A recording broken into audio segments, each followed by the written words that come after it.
Hey everyone! Today I'm bringing you a delicious and easy recipe for making pastries with golden dough.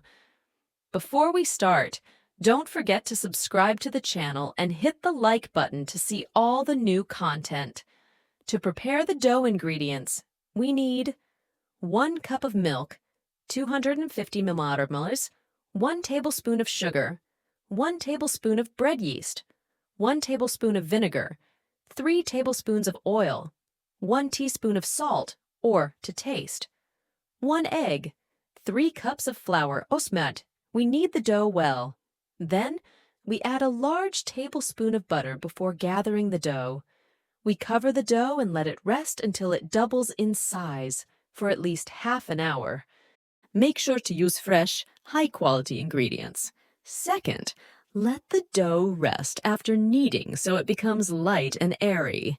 Third, don't overdo the flour. Keep the dough slightly soft. Fourth, use warm water for kneading, not hot or cold.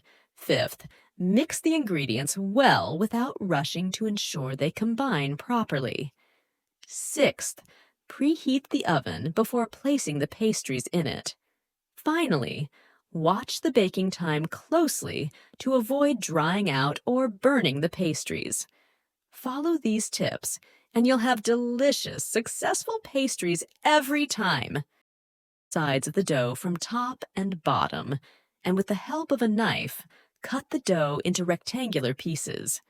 We arrange them on a baking sheet, brush with egg yolk, and sprinkle some sesame seeds.